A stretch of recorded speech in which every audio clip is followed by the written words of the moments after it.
Ahora, y tal cual lo habíamos anunciado, nos acompaña, a ver si no le erro en la presentación, podría ser mucho más larga, al profesor de Filosofía Práctica de la Universidad de la República, de la Facultad de Humanidades, ¿no? Sí, sí. Además, integrante de la Academia de Ciencias, investigador y docente. Gustavo Pereira nos ayuda a poner la mañana en camino. Hola, Gustavo, buen día, bienvenido. Buen día, gracias por la invitación, Alejandro. Al revés, Gustavo, gracias a vos por aceptarla. Está bien también que se te defina como filósofo, porque yo sí sé que sobre esos asuntos hay como miradas que cuando uno se recibe, entre comillas, de filósofo. Bueno, al menos para la gente sí es lo que tratamos de hacer quienes trabajamos en la facultad, pero para nosotros es una palabra como que pesa bastante. Claro. Porque el filósofo es Aristóteles o Hegel. Claro, Kant. Ellos... yo juego en ese cuadro, está como bravo, ¿no? No, yo estoy en la liga universitaria, ¿no? O en el baby fútbol. Claro, vos fíjate que en la Edad Media a Aristóteles le decían el filósofo. Entonces, cuando vos lees esas cosas, decís, esa palabra es como una losa, ¿no? Encima tuyo. Claro. Bueno, en fin, de todas maneras, como aquel personaje, lo repito siempre, ¿no? Del burgués gentilhombre de Molière, que hablaba en prosa y no lo sabía, ¿no? Entonces hay dos tipos de lengua, la poética y la prosa. ¿Y cuál es la prosa? Es la que hablamos todos los días. ¿Como yo hablo en prosa? Sí, claro.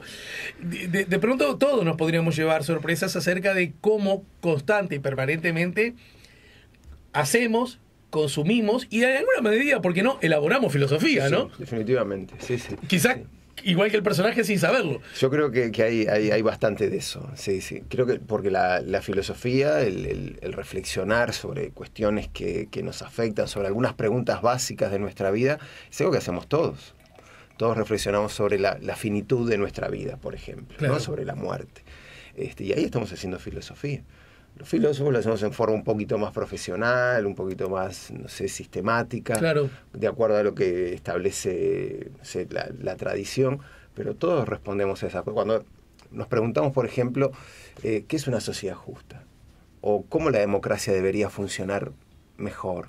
Bueno, ahí estamos haciendo filosofía política. Bueno, y acá hay otro, acabas de introducir otro asunto sobre el cual, aquí en La Mañana en Camino muchas veces he abordado, acerca de a lo largo de la historia en el planeta, y en particular en Uruguay, las distintas distancias que ha habido entre la filosofía y la política, por lo menos en forma explícita, ¿verdad? Desde cercanías muy explícitas y reivindicadas, yo qué sé, vos que has estudiado tanto a Abad Ferreira, por ejemplo, y su vínculo tan explícito con la política y tan cercano, no ocultado, sino reivindicado, hasta de pronto sentir que ese era un asunto que estaba muy lejos de la vida cotidiana. Entonces, ¿qué tiene un filósofo para decirnos a nosotros los políticos, verdad? Hemos pasado distinto. ¿Dónde estamos parados al día de hoy, si te preguntara? Bueno, hoy al menos en Uruguay, sí, estamos en un buen momento de relación, sí, de relación entre la filosofía y la política. Sí, yo creo. Pero nosotros que somos de la edad similar,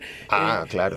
Ha cambiado en los últimos, te diría, 25, 30 años, ¿no? Sí, cuando yo estudiaba o cuando simplemente empecé, no sé, cuando yo estudiaba, no, simplemente hace 10 años, la presencia de la filosofía en la vida pública era prácticamente inexistente. Es algo que se dio hace muy poco, con esfuerzos de muchos compañeros, de muchos colegas que han comenzado una tarea de divulgación en forma ejemplar, y la pandemia fue el gran disparador. Parece que la pandemia de alguna manera tocó algo que nos hizo pensar de una forma distinta y bueno, los filósofos empezamos a ser convocados de una manera como nunca antes había sido. Tal cual. Bueno, en todo caso, después estará el otro capítulo es que ahí yo me pierdo cuáles son los tiempos apropiados para hacer estas preguntas y cuáles son los tiempos apropiados para arribar a respuestas, ¿no? ¿Qué nos dejó la pandemia? ¿Verdad? Es decir, porque seguramente algo nos dejó y seguramente un montoncito de cosas buenas, un montoncito de cosas malas y un montoncito de cosas que ni siquiera sabemos cómo medirlas o dónde colocarlas, ¿no? Sí, hay cosas malas que creo que son las más fáciles de listar, sí, y que todos más o menos... Por ejemplo... Y bueno, el confinamiento, la muerte, la manipulación de la propia pandemia para fines políticos en algunos países, el en fin, cosas bastante desagradables, ¿no? Como el traficar con la salud, ¿sí? Pero las cosas buenas tienen que ver, me parece que tienen que ver con las relaciones, el valor, esa revalorización de las relaciones interpersonales, Ajá. que como las perdimos, las tratamos de recuperar de una muy buena forma, y también que el tiempo que tenemos, ¿sí? Nuestro tiempo vital, es lo más importante que tenemos. Hay algo que se llama, en Estados Unidos, la gran renuncia. Un montón de gente que en la pandemia y luego de la pandemia dejó sus trabajos, porque eran unos trabajos de porquería, ¿sí? Dijeron, bueno, yo para pasarme la vida trabajando en esto, bueno, prefiero volver a la casa de mis padres, volver al pueblo, volver a una vida con menos estrés, en lugar de vivir en Nueva York, en un apartamentito chiquitito, donde trabajo no sé cuántas horas, para simplemente reproducirme de la peor forma posible. Entonces, ese tipo de evaluaciones yo creo que son importantes. Y surgieron porque la vida estuvo en juego. Claro. Todos vimos que nos podíamos morir, ¿sí? Todos conocemos a alguien que se murió muy cerca nuestro, un compañero, o una figura pública, o un amigo, un pariente. Y eso, la muerte sacude, ¿sí? La muerte es un gran indicador, un gran portador de sentido.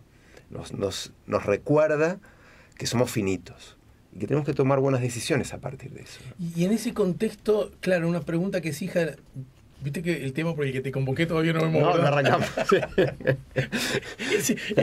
Onda boliche. Estamos en el bar. Tenés que servir una ahora. Ese es un mal o una bendición, todavía no sé, que me persigue a lo largo de mi carrera. Claro, que puedo desarrollarlo en un programa en el cual yo estoy al frente. Si tuviera un jefe, ya me habría echado hace rato. Bueno, pero, o si tuviera, viste, como los profesores que tienen que seguir el plan, el programa, que llega el inspector y dice, pero usted todavía no llegó a la revolución hispanoamericana. Bueno, a mí, esto que acabas de decir en forma tan clara, tan pertinente, hay un asunto que no deja de fascinarme en el sentido literal, profe, y es lo siguiente. Qué brutal que todas esas, digamos, conclusiones, que no dejan de ser conclusiones que incluyen cierto rasgo de sabiduría, es decir, un saber que hemos incorporado, y después de todo, ¿de qué vale correr tanto detrás de no se sabe muy bien qué, el valor del tiempo, el sacar de una repisa atestada de cosas, quedarse solo con las 4 o 5 que verdaderamente son necesarias? A mí la pregunta que nace, que es esencialmente paradójica y por ende fascinante, es, pucha, y para llegar a esas conclusiones tuve que haber pisado tanta brasa caliente, ¿verdad? Es una cosa, es decir, tuve que haber vivido tuve como civilización, sí. tanto momento crítico para descubrir eso que aparentemente resulta tan obvio. Es una cosa fascinante el ser humano, ¿no? Sí, es que yo lo que creo que sucede, o lo que nos sucede también en parte importante de nuestra vida, es que vivimos bastante anestesiados. Que hay como una lógica, una dinámica social en las sociedades contemporáneas que tienden a automatizar ciertos comportamientos que bloquean de alguna manera la posibilidad de distanciarnos, de reflexionar, de tomar una perspectiva crítica, ¿sí? De eso de estar anestesiados es como, bueno, estamos metidos en una práctica, lo importante es esto, y no somos capaces, o la misma dinámica que se genera. Esto tiene un nombre, se llaman patologías sociales. Un día me invitas y te hablo de eso solo. Pero encantado. Además ya digo que acabas de cometer un error histórico, y es que abriste la puerta de este estudio y ya marchaste. Tenés que cantar exilio o enfermedad grave solo para zafar, ¿eh? Bueno, pero estas patologías sociales, una de las consecuencias que tienen, que han sido estudiadas por grandes pensadores, Adorno, el propio Hegel es uno de los que percibe esto, Rousseau muy tempranamente, está en Marx y muchísimos pensadores contemporáneos. Lo que ilustran es que la dinámica de las sociedades complejas contemporáneas tiende a reducir esa capacidad de imaginar, de reflexionar, de distanciarnos críticamente.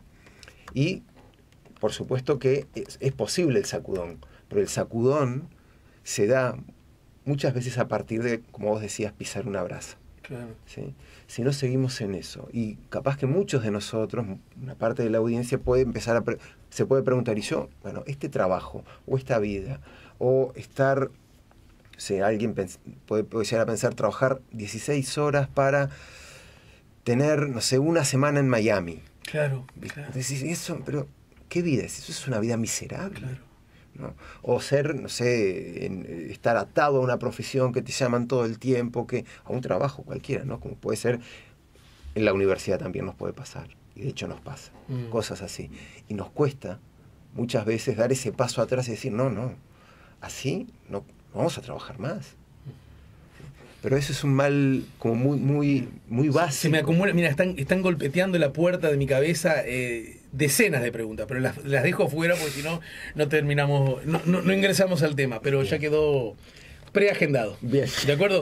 Bueno, yo le comentaba al público más temprano, a propósito de una noticia que publicó La Diaria el sábado último, bajo el título Libro premiado por Instituto del Partido Nacional, el Instituto Manuel Oribe, va contra la igualdad, el feminismo radical y las agendas de derechos enlatadas.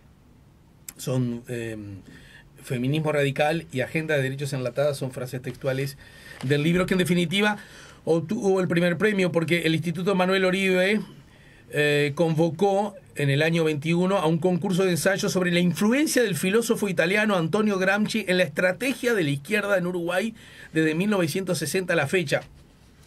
Lo que además me parece todo un hito, digamos, conceptual, histórico, que un partido, uno de los partidos fundacionales de Sí, la vida política del país. Sí. Desde ya, sienta la necesidad, una vez que recupera o encabeza el gobierno de la República, porque no lo hizo ni en el 15 ni en el 16, ¿no?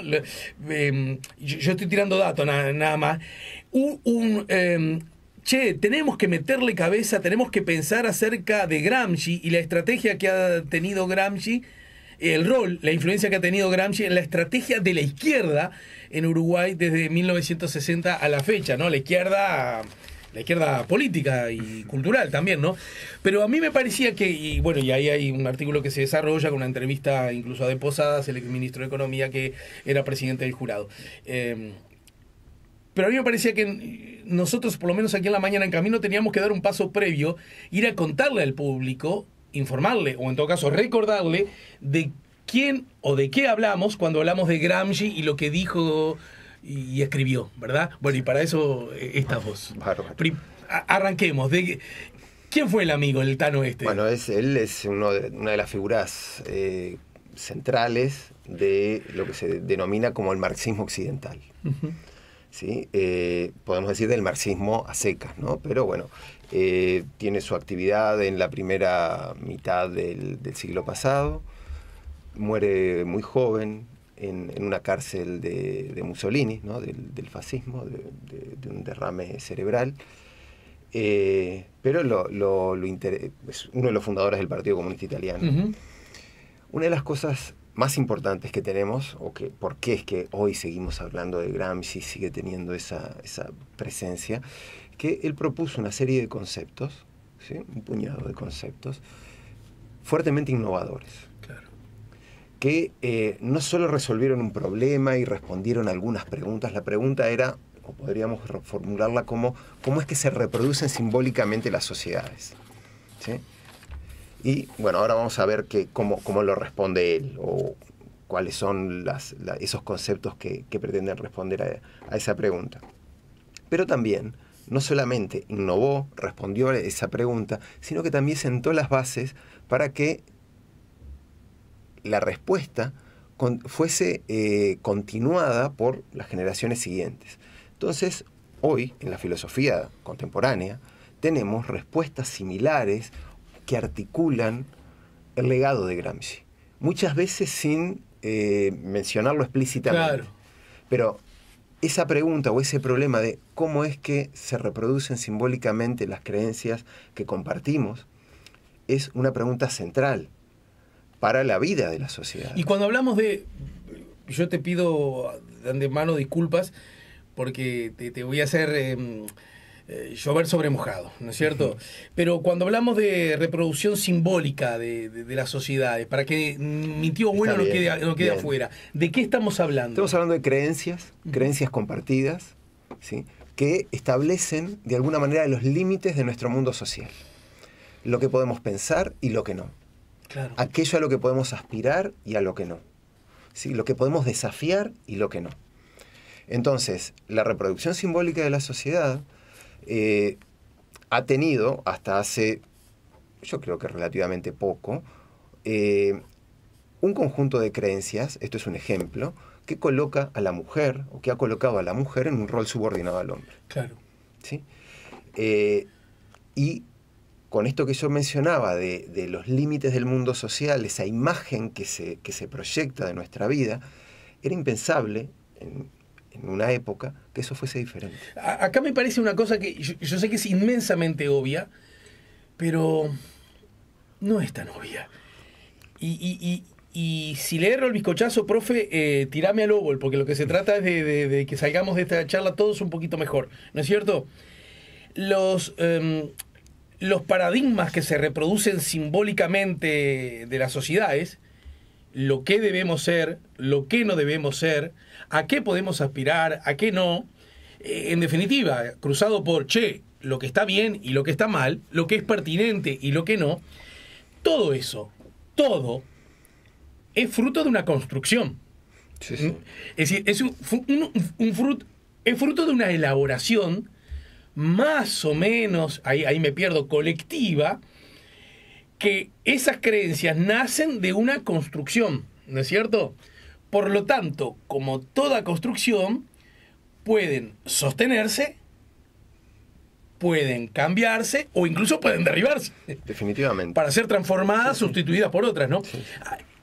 Esto que es muy obvio, yo sé que es muy obvio, lo digo porque es brutal como hoy día, ya instalados en otro siglo, ante ideas nuevas, posibles paradigmas nuevos, perspectivas diferentes, colectivos nuevos que se organizan, hay como una especie de mirada apocalíptica acerca de que estos nuevos constructores vienen a destruir lo otro, como si lo otro no hubiera sido una construcción también. Claro, eso es muy interesante. Es una construcción, definitivamente, y por lo tanto puede ser transformada, pero hay momentos históricos en que esa transformación ni siquiera es visible. Está fuera del horizonte. Eso es lo que se llama hegemonía. ¿Sí? Que es una cosmovisión. Hay una palabra que Gramsci tomaba del alemán, que es Weltanschauung, ¿no? Que es una visión del mundo, una cosmovisión. Entonces, la preocupación era cómo transformar esa visión del mundo hegemónica que colocaba a el campesinado y a los trabajadores en un rol subordinado que ellos mismos ayudaban a reproducir. ¿Sí? Esa es la pregunta y eso es lo que él pretende responder. Y claro, como vos decís, en tanto que es una construcción, hay medios que intervienen en esa construcción. La prensa escrita en su época, ¿no? La educación, por supuesto, los medios y, podemos decir en nuestra época, las redes sociales. Y hay algunos personajes que tienen un rol articulador de esas creencias compartidas, de esa hegemonía, que es lo que él llama como intelectuales orgánicos, ¿sí? Que no es un intelectual de un partido. Porque él toma como ejemplos, a veces hay que leer como un poco más de detalle. Estoy en los 32 cuadernos que escribió Gramsci en la prisión, fueron luego publicados por la editorial Einaudi, y uno de ellos se llama Los intelectuales y la organización de la cultura, donde él presenta ese rol del intelectual. Uno de los ejemplos favoritos es el del cura, ¿sí? Es el del sacerdote, como articulador de una cierta visión del mundo, de esa visión del mundo que ayuda a reproducir estas desigualdades que mencionábamos recién. Entonces, ¿cómo podemos ver esto en términos dinámicos? ¿Sí? En términos, por ejemplo, en las sociedades democráticas. Yo creo que es interesante pensar en que las hegemonías están en disputa. Claro. Todo el tiempo. Claro. Y que lo que se construyó puede ser transformado, aunque hay creencias que podríamos decir, como dicen algunos historiadores, son estructuras de larga duración, que es muy difícil modificar. Y hay algunas cosas positivas y otras que son muy negativas. No sé. Ahora, Sí, instalado en ese lugar que me parece interesante, porque además nos daría pie a otro asunto sobre el cual hay una palabra que tiene que ver con la disputa que vos recién la señalaste, que podríamos hablar del conflicto, que podíamos hablar, incluso hay algunos en Argentina, algunos intelectuales que no solo no se molestan, sino que reivindican la expresión grieta, que es como casi unánimemente aceptada como que es algo que está mal, pero más allá de que grieta, porque quizás suene demasiado, a ver, que los relatos, que las cosmovisiones y que el peligro que lo hegemónico deje de ser tal, desde la perspectiva de la civilización humana, no es otra cosa que una buena noticia, en el sentido de que lo instalado tenemos derecho a discutirlo. Claro. En el fondo es un ejercicio, a lo mejor cometo un error por extrapolar palabras de una disciplina a otra, pero en el fondo yo diría que es un ejercicio de libertad y de democracia, ¿no? Que una persona diga, ¿y por qué? Aún lo obvio, ¿no? Yo siempre digo, a mí no me molesta que me diga, después de todo, ¿por qué tengo que querer a mi mamá o a mi hijo? ¿No? ¿Cómo se te ocurre hacer esa pregunta? No, pero ¿para qué hago la pregunta? Para después todavía razonar de que la tengo que querer más de lo que la quiero y hay que estoy jugando, ¿no? Es decir, preguntarnos lo obvio. Desde ese lugar, entonces, ¿cuál es la verdadera novedad, la innovación que nos propone Gramsci? El rol de la figura, visualizar el intelectual orgánico, o el rol que desde la perspectiva cultural, la cultura y su definición además tienen en este ejercicio de los posibles cambios o de las miradas críticas a lo que nos rodea. Bueno, Gramsci lo que hace es introducir lo que se podría denominar como una parte faltante de la teoría marxista, ¿sí? Lo que Marx llama como superestructura es algo que él no desarrolla, y Gramsci es probablemente quien contribuye de mejor forma a eso. Pero eso es como simplemente el origen. La innovación que yo decía recién es de tal orden que todo el mundo utiliza este término, ¿sí? A mí me causa como un poco de gracia el ver algunos sectores o políticos claramente no identificados, no los voy a adjetivar, pero no identificados con el Partido Comunista, citar sistemáticamente el concepto del fundador del Partido Comunista Italiano y una figura consular del pensamiento marxista. ¿Eso qué quiere decir? Bueno, quiere decir que el concepto es un concepto muy potente. Es un concepto que nos permite explicar el mundo, ¿sí?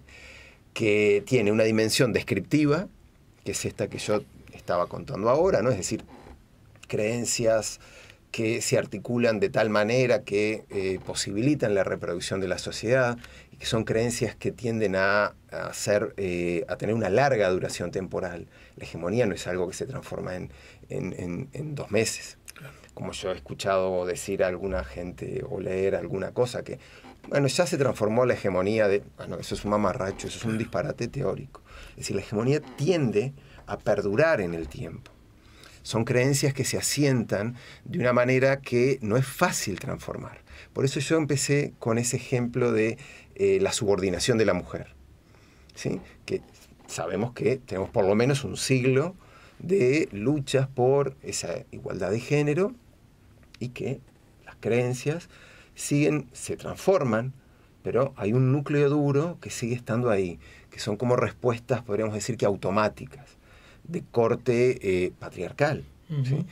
Entonces, eso es una cosa importante a tener en cuenta, ¿sí? No es que tomamos la decisión de modificar o de intervenir en tal grupo de creencias que son hegemónicas y pasado mañana las cambiamos. Claro. No, definitivamente no. Incluso, bueno, apoyándome en lo que acabas de decir, está como bastante desarrollada la idea de que lo grosero, bueno, sí, las mujeres, bueno, ya lo consiguieron, ¿no? Como que ya están victoriosas en su lucha histórica. Y yo digo, pero qué ingenuidad atroz, o quizá forma parte de un concepto mucho más sofisticado que apuntaría a decir, bueno, está. Te concedimos hasta esto, ya no insistas más porque te pasarías de mambo, ¿no?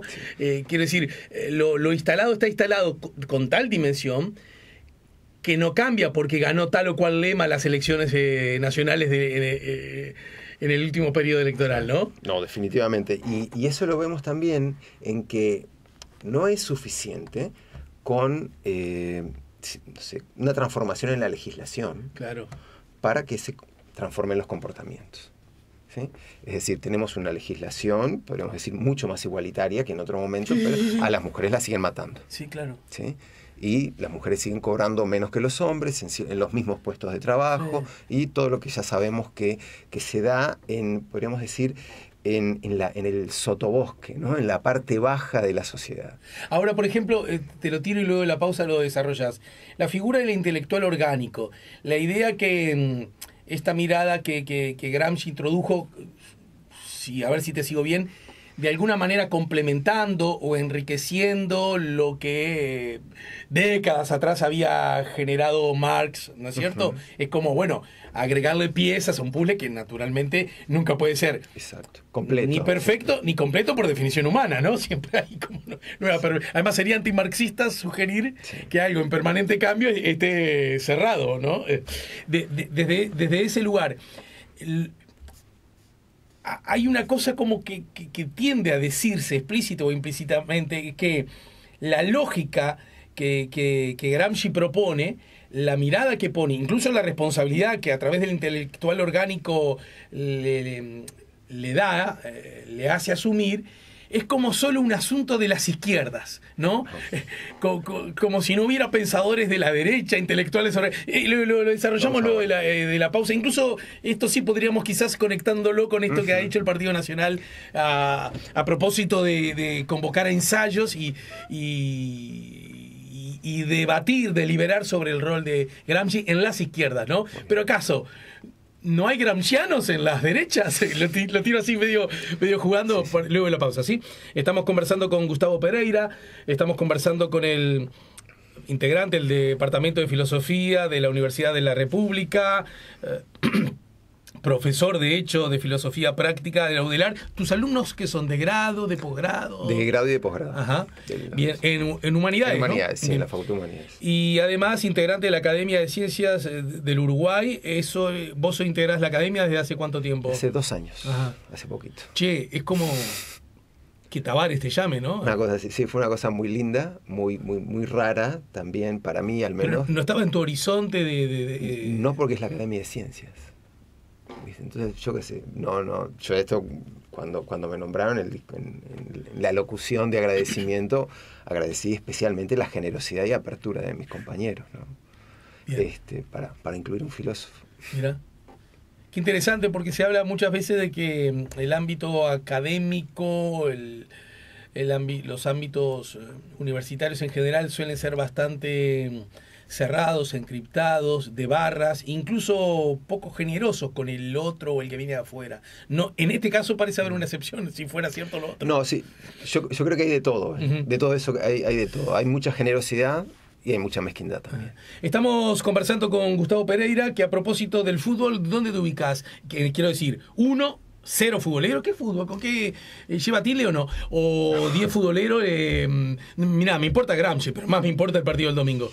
El del sábado, porque juega Danubio. Ese es. Sos de la franja, ¿eh? Sí, y me importa bastante. Sí, bien, sí. bien. Podríamos decir que una parte importante de mi bienestar depende de Danubio. Bueno, coincidís que se salvaron cuando fuimos a visitarlos a Jardines en el último partido. No sé si lo tenés presente. Sí. Un 1-1 sobre el final que ustedes hacen un centro, que los peloteamos todo el partido. Sí, es cierto, sí. Pero el fútbol es eso también. Es eso. Sí, eso no merecíamos empatar, definitivamente. Estamos Quiero decir además que el nombre, lo digo, no cometo ninguna infidencia, el nombre de Gustavo me lo sugirió, entre otros, nuestro común y apreciado y admirado amigo Daniel Buquet.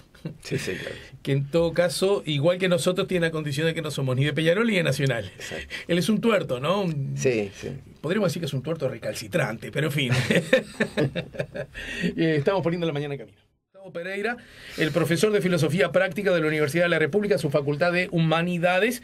Estamos hablando hoy acerca del italiano Antonio Gramsci, que hay que recordar, él muere joven, muere apresado por el fascismo, ¿no es cierto? Por Mussolini. Es un asunto que a veces incluso lo que se sienten con todo derecho, en la alteridad del pensamiento gramsciano, de todo lo que huele a izquierda, hay que recordar que yo sé que eso no avala en sí mismo, pero hay que recordar que fue un combatiente y un enemigo del fascismo, ¿no? Sí, sí, claramente. Sí. Que también forma parte de la película, por lo menos de la biográfica, sí, ¿no es cierto? Estábamos hablando del pensamiento y yo te dejaba planteado que de alguna manera está arriba de la mesa la idea que esos conceptos, ¿no?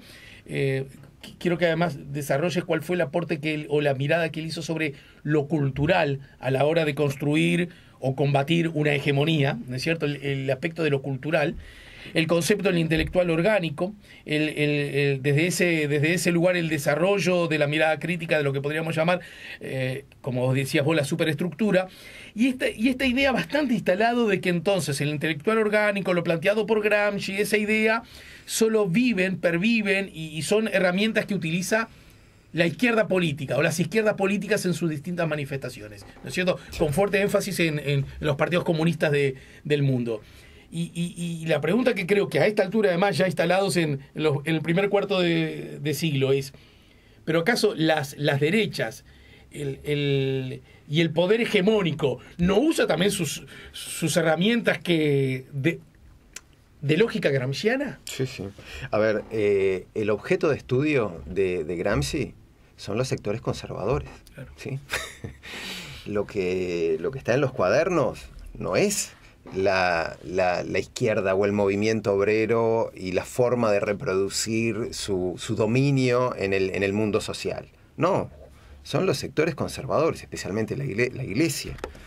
Y la contribución que hace la Iglesia a la reproducción de las desigualdades, por ejemplo, ¿no? Claro. Entonces, lo primero que hay que tener en cuenta es eso.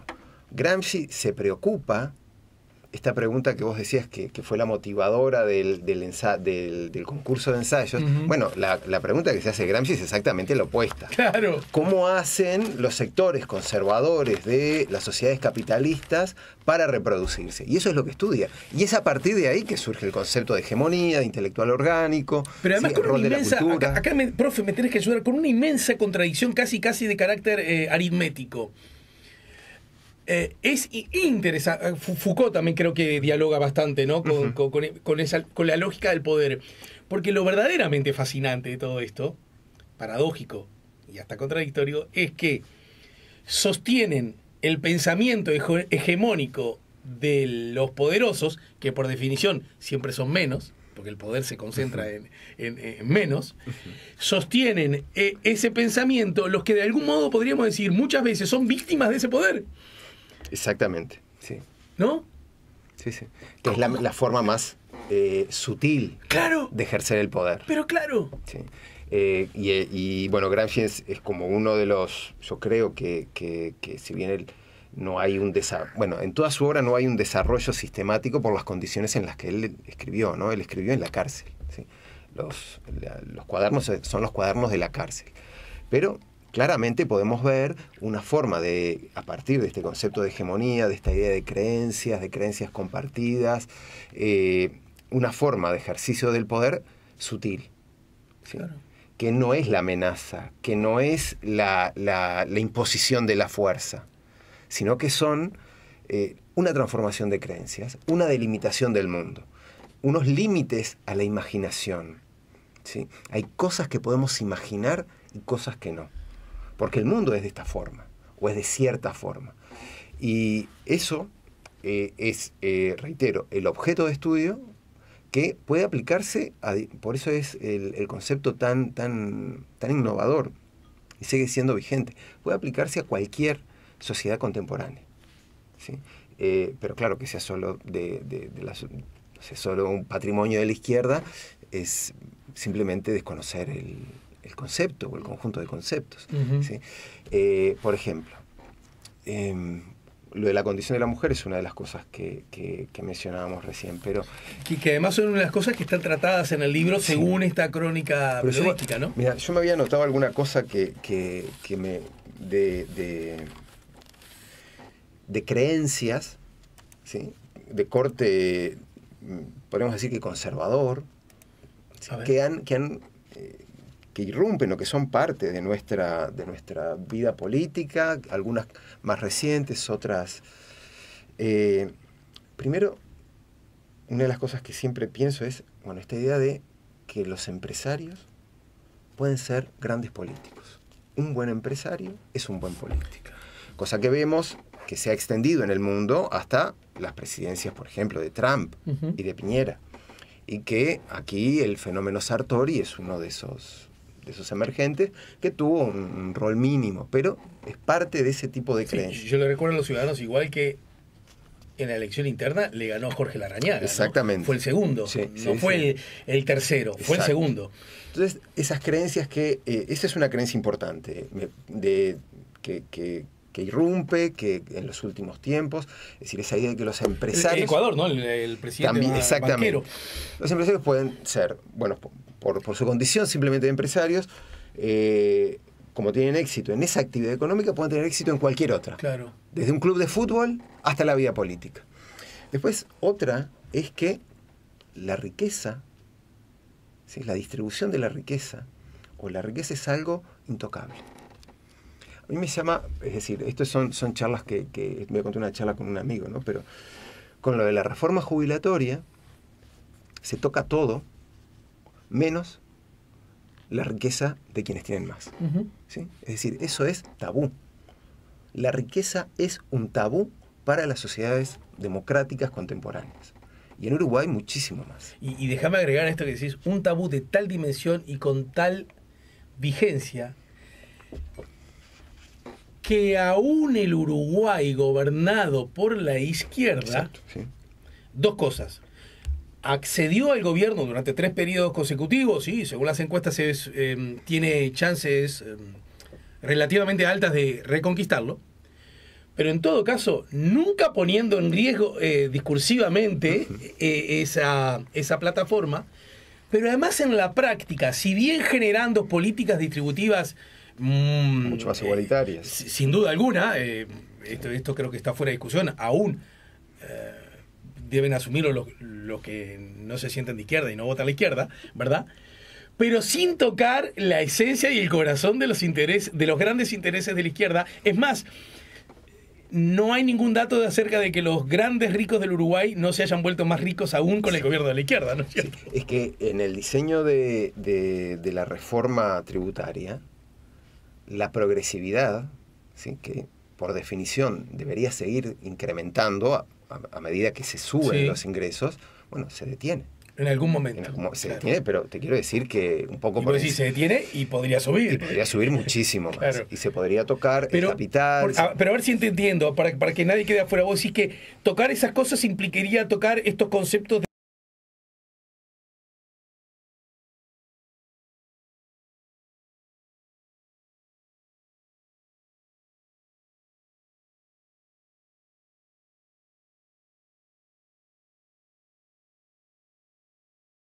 Es decir, las cosmovisiones no son estancas, se mueven históricamente, y ahí podríamos pensar que hay como partes más firmes y otras que están en permanente discusión.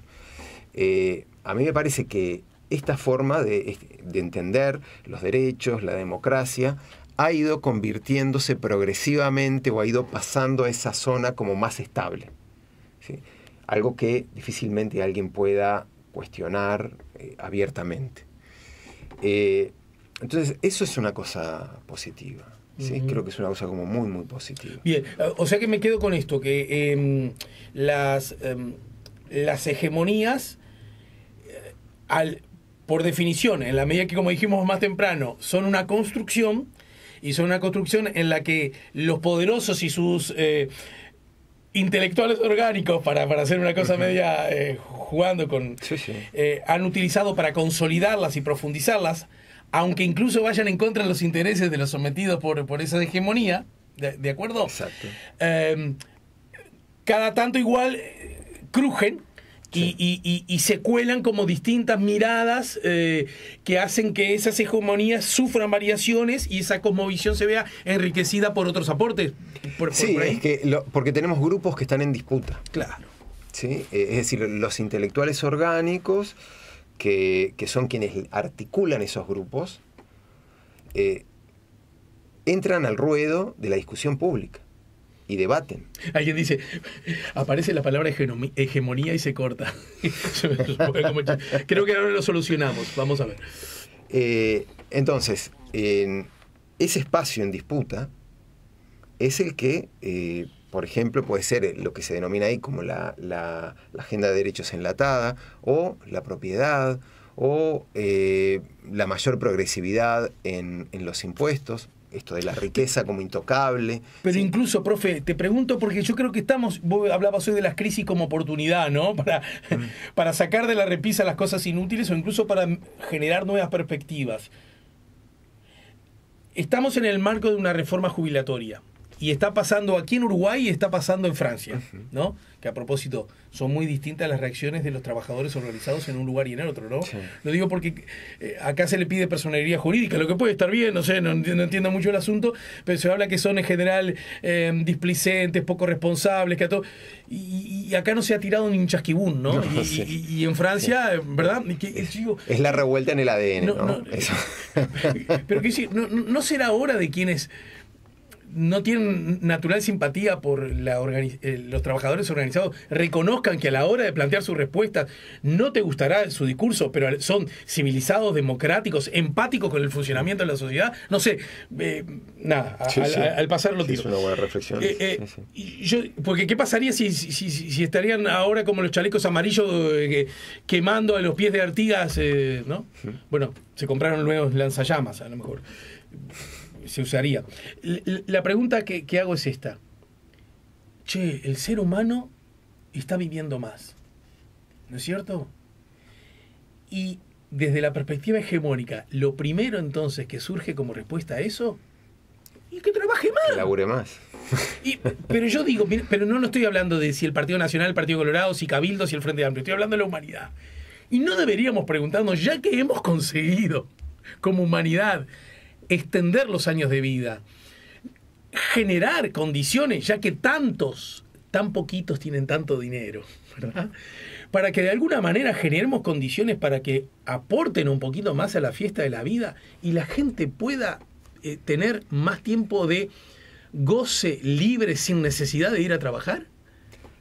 No, pero ¿qué es un imbécil cuando plantea esas cosas? ¿Viste? Porque lo planteas y te salís de la hegemonía. ¿Y cómo porque vos lo que querés es llenar de deuda a tus bisnietos, te dicen, ¿no? Claro, por eso viste lo que hablábamos recién, son como límites a lo que podemos imaginar. Límites. Ahí son límites al mundo, a nuestro mundo social, pero muy especialmente a aquello que podemos imaginar, ¿sí? Aquello a lo que podemos aspirar. Entonces, esas creencias tienen en alguna medida una versión negativa que es esta, pero también en otra medida tienen aspectos positivos como los que mencionábamos recién. Es decir, ¿cuál es el límite que impone estas creencias hegemónicas que yo te decía de derechos fundamentales? Bueno, un golpe de Estado, tal vez no. Es como un exceso. Torturar gente, probablemente no. Alimentar eso, no. Entonces, creo que esta idea de límites a la imaginación también tiene un aspecto, no es en sí misma negativa. Entiendo. ¿Sí? Puede ser fuertemente emancipatoria. Claro. ¿Sí? Es decir, porque lo que hace es restringir posibilidades. Posibilidades que destrocen la democracia autoritaria. Posibilidades que ya estuvieron vigentes por no hace tanto tiempo atrás, ¿no? Sí, exacto. Por eso traigo esa otra cara, ¿no? Que me parece... De que no todo va en una única dirección, decís vos. Y Exacto. para decirlo en términos de parada de ómnibus, que no todo es malo. No. Me parece que el concepto de hegemonía, o sea, que estos conceptos que utiliza Gramsci, en lo que es su valor descriptivo, son aplicables para distintas circunstancias. ¿Sí? Y podemos decir que son hasta normativamente neutros, en tanto pueden ser utilizados para estas diferentes posiciones. Que esta descripción sea normativamente neutra no quiere decir que no exista un aspecto normativo que haga que, por ejemplo, las izquierdas quieran transformar creencias hegemónicas de cierta manera. ¿Sí? Y que los sectores conservadores quieran reproducir o reintroducir algún tipo de creencias. Entendido. Sí. Entonces, volviendo al origen y el final por el día de hoy, tenemos a Gramsci, por lo que advierto, que a pesar de las condiciones en las que elaboró su pensamiento, desarrolló su pensamiento, en prisión, generó un volumen de tal novedad para el momento, que sin embargo sigue siendo, seguramente con sus ajustes, de vigencia. Sí. Y lejos de creer que lo de Gramsci tuvo como novedad la idea de que tenemos que armar para llegar al poder ese intelectual orgánico, él en realidad lo que hizo es estudiar a los que ya estaban instalados. Exacto. Generando que cumplían ese rol, probablemente sin saber que estaban cumpliendo ese rol en forma específica o explícita. Sí, definitivamente. Y también acá hay dos cosas que con esto ya que vamos cerrando. Primero, es una caricatura pensar que un grupo de poder elige, te dice, bueno, vos y vos van a ser los intelectuales orgánicos que van... Es decir, lo que hay sí son creencias, hay convicciones por parte de quienes cumplen ese rol, que pueden ser un dirigente sindical. Cuando hablamos de intelectual orgánico estamos pensando en quienes son capaces de articular creencias colectivas, ¿sí? Puede ser un dirigente sindical, puede ser un empresario, puede ser por supuesto que los políticos, los filósofos también, ¿sí? En fin, cientistas sociales, tienen esa capacidad, pero es realmente una caricatura pensar que va a venir el secretario general de tal o cual partido a decirte, claro. ¿Sí? Hay conocimiento de que estos roles son importantes, es decir, de estos intelectuales orgánicos son importantes, por eso el premio que acabamos de mencionar. Claro. Que es lo que en todo caso, el intelectual orgánico... Porque es muy gracioso, porque en un ensayo, es decir, en ese ensayo que es sobre Gramsci, lo que hay es la intervención de quien escribe el libro es un intelectual orgánico. Bueno, justamente te iba a y de Posadas es otro. Claro, ¿sí? O sea, tranquilos, pero por eso decía que la intelectual orgánico hay acá y allá. Exacto, la teoría descriptivamente es neutra, en ese sentido. Claro, ¿sí? Que capaz que el término no es muy feliz o suena... Sí. Y después lo otro es que, claro, la cultura, Gramsci tiene... que eso me lo habías preguntado y se me fue un poco. Gramsci es uno de los que realiza una importantísima contribución a entender cómo es que esas creencias se transforman, se reproducen, se ajustan, principalmente a través de la literatura. ¿Sí? Eso es algo que él toma como objeto, principalmente como herencia del pensamiento de Croce y de De Santis. ¿Sí? ¿Qué quiere decir esto? Bueno, en la literatura lo que sucede muchas veces es que accedemos al mundo del personaje y podemos percibir circunstancias nuevas, podemos llegar a reflexionar de una manera diferente, podemos vivir en un mundo social distinto. ¿Sí? Yo siempre pongo como ejemplo una novela que a mí me encanta, que es una novela de Paul Auster que se llama El Palacio de la Luna, que tiene como una de las grandes virtudes el permitirnos acceder a cómo es vivir en la pobreza para un estudiante universitario. O sea, terminar viviendo en la calle. Y cosas que jamás nos imaginamos, como superar el asco que tiene el comer un resto de hamburguesa que dejó alguien en Central Park. Claro. ¿Sí? O el valorar de una manera enorme una lasquita de jabón que encontró en un baño para poder higienizarse. Claro. ¿Sí? Ese tipo de detalles que afortunadamente no son ajenos para nosotros. Pero vos decís que Gramsci desarrolló el vínculo entre el arte, llamémosle así porque hablaba de literatura, pero lo podríamos desarrollar, me comprenden las generales de la ley, el teatro, el cine ni hablar, ¿verdad? Sí. Como puente, como vaso comunicante fuerte y movilizador. Sí, y de nuevo, no como una especie de... porque hay que evitar la caricatura. ¿Sí? Es decir, esas características que yo planteo y que Gramsci identifica algunas de ellas y como que va hacia otro lado. Yo ahora que estoy como contando alguna cosa más contemporánea.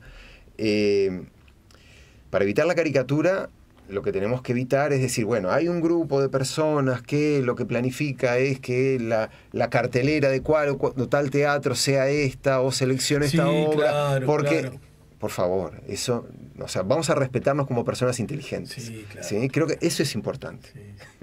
Mira qué interesante, cómo todo lo que estás diciendo dialoga con todo, porque justamente ahora hay un implícito debate, y ya cerramos, acerca del presunto homenaje a Larona Carrero y la aceptación de algunos y la negativa de otros. Bueno, ahora, en fin, no, que yo dije, pero que no quise decir, pero más allá de eso, ¿no?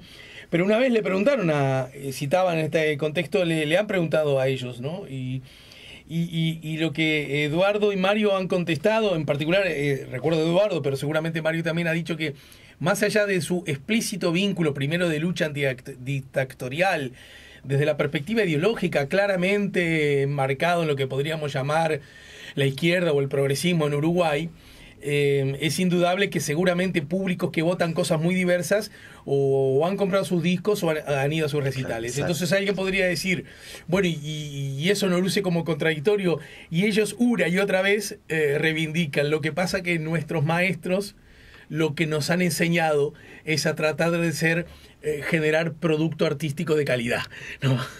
Entonces, que no alcanza con que te designe el secretario general del comité de base, y ahora tú te vas a dedicar a escribir poesía. Esas caricaturas se caen por sí mismas, ¿no? Pero son recurrentes, ¿no es cierto? Sí, sí. Yo creo que esa es una de las cosas que tenemos que combatir como sociedad democrática, ¿no? Es decir, esas caricaturas, esos insultos a la inteligencia de los ciudadanos, no sé, ¿qué vamos a hacer? Si alguien conservador o de derecha que va a negar a Citarrosa porque era miembro del Partido Comunista. Y lo mismo al revés, que vamos a dejar a leer a Vargas Llosa. Exacto, digo, para que... Pero claro. Y las calidades. Claro, entonces, claro, pero claro. Eso me parece... Y entonces me llevo a casa la idea de que en efecto el intelectual orgánico existe. Se podría decir que desde ese lugar, aunque seguramente no catalogado, existió de siempre. Y que en todo caso era un producto de la derecha, de los conservadores, que fue lo que le llamó la atención al estudio a Gramsci a la hora. Para terminar, ¿dónde se puede leer lo de Gramsci? Y si Gramsci es un autor al que el público puede entrarle derecho, o conviene, digamos, ir por otros autores que a su vez lo han analizado y lo han puesto un poco más a mano. Yo creo que se puede leer directamente. Están, se llaman Los cuadernos de la prisión, y es algo conseguible. Los intelectuales y la formación de la cultura es algo como muy recomendable, donde algunas de las cosas que hablamos se pueden encontrar. Después, capaz que sería bueno algún estudio general que yo no tengo claro en este momento. Bien. Porque las condiciones en las que escribió, por ejemplo, Gramsci no vamos a encontrar en uno de esos volúmenes que diga, bueno, concepto de hegemonía, ¿no? Y que desarrolle en 30, 40 páginas qué es lo que entiende por eso. Es algo que está como desparramado en los cuadernos. Pero capaz que eso también lo hace más interesante para el público en general, ¿no? Es decir, no hay una exposición sistemática, pero vos te podés ir encontrando por ahí. Puede ser como una linda, ahora que te lo digo así, puede ser una linda como aventura de lector, ¿no? De lector filosófico, el ir encontrando los distintos conceptos en las obras, ¿no? En los cuadernos. Bueno, te agradezco mucho, Gustavo. La verdad que fuiste un crack, muy generoso, y te invito a que más temprano que tarde volvamos juntos a poner la mañana en camino, ¿sí? Muy bien, gracias. Gracias a ti. Gustavo Pereira, del departamento... Porque es el departamento de filosofía, ¿no? De filosofía y la práctica. Bien. A ver, porque es el Instituto de Filosofía de la Facultad de Humanidades. Sí. y dentro del Instituto de Filosofía está el Departamento de Filosofía y la Práctica, Ajá. que tiene como temas centrales filosofía política y ética. Bien, perfecto. Y además integrante de la Academia de Ciencias de nuestro país, Gustavo Pereira, a propósito de Antonio Gramsci.